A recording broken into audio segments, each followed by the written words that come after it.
जय हिंद। मैं कवि बाला बिहारी। आजकल कांग्रेसी बहुत बौखलाए हुए हैं और चमचे कांग्रेसी माने कि कन्हैया कुमार जैसे बछेड़िया भी बिल से बरसाती मेढक की तरफ बाहर आ गए हैं और उल्टा पुल्टा बयानबाजी कर रहे हैं। इन चमचों को राहुल गांधी में देश का भविष्य दिख रहा है, लेकिन इनको पता नहीं है कि कांग्रेस जैसे बुझे दिए में भविष्य देख देख के अपना भविष्य खराब कर रहे हैं। कांग्रेसियों की बार माता और गांधी परिवार के अंतिम भुकाते हुए चिराग यानी राहुल गांधी के यहाँ ईडी के छापे पड़ रहे हैं। इनसे पूछताछ चल रही है। ईडी के छापे क्यों पड़ रहे हैं ये तो आपको पता ही होगा।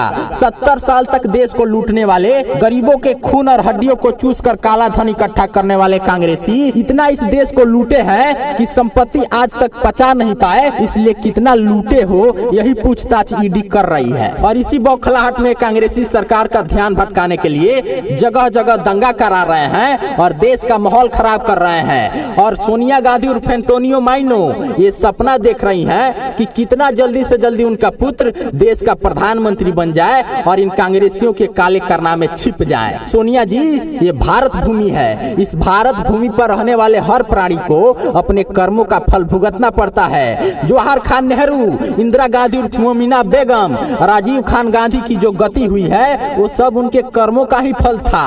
अब आपके कर्म भी फल देना शुरू कर दिए हैं। आप घबराहट बेचैनी के जिस मानसिक असंतुलन की अवस्था से गुजर रही हैं, इसी अवस्था का नाम दुर्दशा है। इटली के एक छोटे से गांव में जन्मी एंटोनियो माइनो फिर सोनिया गांधी बनकर 40,000 करोड़ की मालकिन और दुनिया के सबसे बड़े लोकतांत्रिक देश पर एक तानाशाह की तरह हुकूमत करने वाली आज एक मजबूर, दुर्बल, निर्बल, असहाय की तरह घिघिया कर इंसाफ मांग रही है। इसी अवस्था का नाम दुर्दशा है। सुप्रीम कोर्ट के हर फैसले कांग्रेसी राजनीति के पक्ष में कराने वाली, ट्रिपल तलाक, राम मंदिर, धारा 370, सीएए पर एक निसहाय, असहाय, दुर्बल, विवश, लाचार होकर सिर्फ उल्लुकी जैसे आंख मुलकाते रह गई।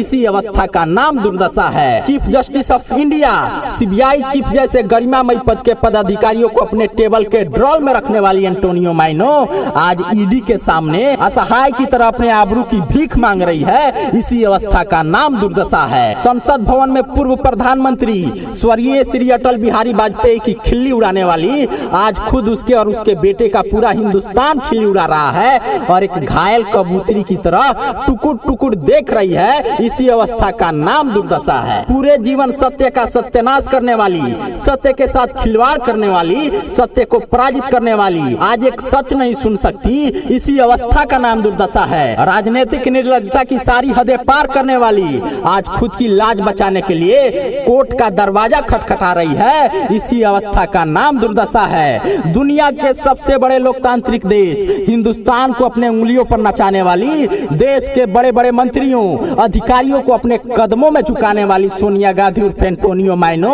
आज शक्तिहीन, मानहीन होकर विवस्था की जिस अवस्था में है, इसी अवस्था का नाम दुर्दशा है। शेरनी की तरह गुर्राने वाली सोनिया गांधी और एंटोनियो माइनो आज एक फार्मिंग मुर्गी की तरह कुड़कुड़ा रही है। इसी अवस्था का नाम दुर्दशा है। मुख्य वजीर जैसे प्रचंड दिव्यांगों को सत्ता के सिंहासन पर बैठाने वाली आज खुद अपने बेटा को प्रधानमंत्री बनाने के लिए जनता के सामने बकरी की तरह मिमिया रही है। इसी अवस्था का नाम दुर्दशा है। सैकड़ों हजारों निर्दोषों को झूठे केस में फंसाकर जेल भिजवाने वाली एक फांसीवादी की बेटी आज खुद अपनी जान बचाने के लिए अदालत का चक्कर लगा रही है, खुद जमानत पर आ रही है। इसी अवस्था का नाम दुर्दशा है। और मैं सरकार से कहना चाहता हूँ कि हिंदू राजाओं के भूलों को दिल्ली फिर से दोहराओ मत, कि हिंदू राजाओं के भूलों को दिल्ली फिर से दोहराओ मत। इन विदेशी नेताओं पर दया कभी दिखलाओ मत कि गर्दन मरोड़ दो गद्दारों का जो छुप छुप कर वार करे और बाह काट लो दुष्टों का जो देश की एकता पर प्रहार करे। मित्रों, इस कविता को आप लोग ज्यादा से ज्यादा शेयर कीजिए और YouTube पे सर्च कीजिए कवि बाला बिहारी और हमारे चैनल को तो तुरंत सब्सक्राइब कर लीजिए, क्योंकि देश हित में जो आपको कहीं सुनने को नहीं मिलेगा वो एकमात्र कवि बाला बिहारी के चैनल पर सुनने को मिलेगा।